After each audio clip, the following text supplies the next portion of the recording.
Adrian Rurapi. Tēnā koe, Mr. Speaker. Tēnā. It is a pleasure also for me to stand in support of the Passports Amendment Bill number 2. And I want to start off as well acknowledging the Government Administration Select Committee, the work that we did on this piece of legislation. As the Minister said, it is a very popular bill and we were abundantly aware as a committee that it would be a good idea to get this bill through its different stages of the parliamentary process so that individuals, New Zealanders, could apply for a new 10-year passport before the end of the year. I think it's a really great thing that we've come to this day in October, well enough time for that to happen. I want to acknowledge the Minister as well for getting this bill into the House. And also acknowledge my own team as well, my Labour colleagues, and in particular the Honourable Phil Goff and Trevor Mallard, who led a campaign to see the change of validity of passports from 5 years to 10 years. And indeed, that was our Labour Party policy at the last election. So we are very pleased to support that particular change. As I said, a very popular thing to do, but also there are some technical things within the bill as well.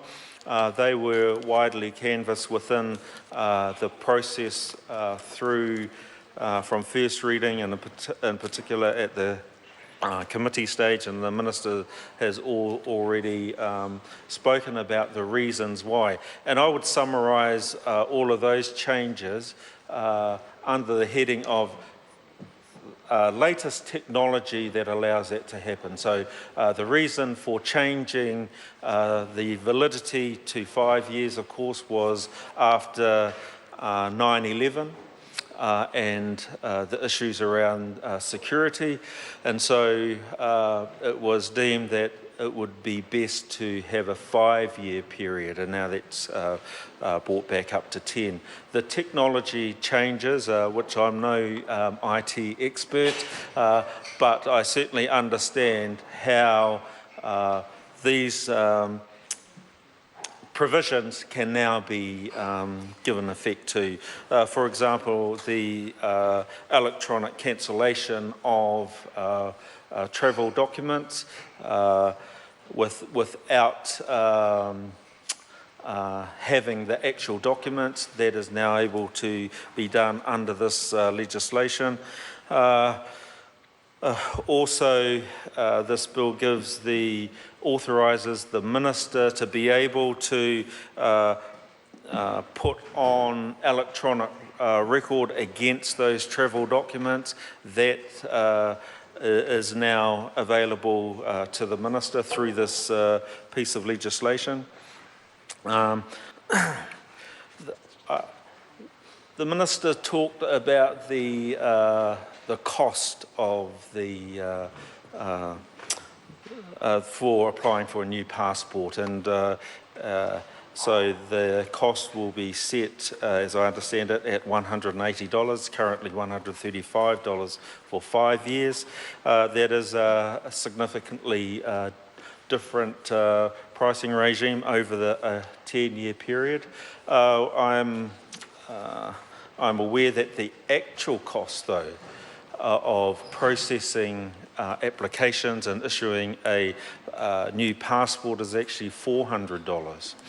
$220 different. And I want to talk a little bit about that because we will get to a stage where it's no longer sustainable at that level, and then the government at that time will need to make a decision around the actual cost. So what I'm really saying, this is a short-term pricing regime unless there is money set aside in the future to sustain this level. So $180 for now.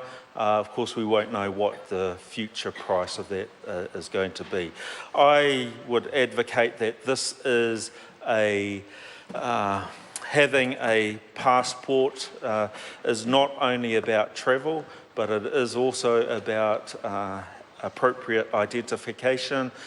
Some organisations and some agencies require a passport as identification. So it's having a passport is also of community benefit. And so I would advocate that, and I congratulate the Minister for convincing the Cabinet to set the price at $180 rather than the actual cost of $400. That will, as I said, become an issue further on into the future.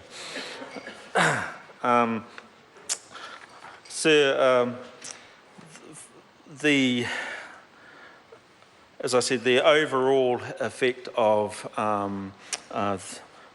these three things, the security issues and the pricing and the period of validity, these are all the things that I think everyday ordinary Kiwis will be happy to have as part of their application for passport and obtaining a passport.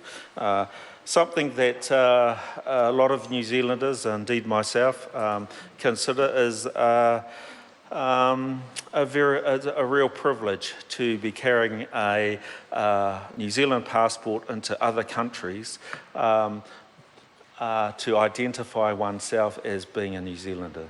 And Mr. Speaker, I want to again acknowledge the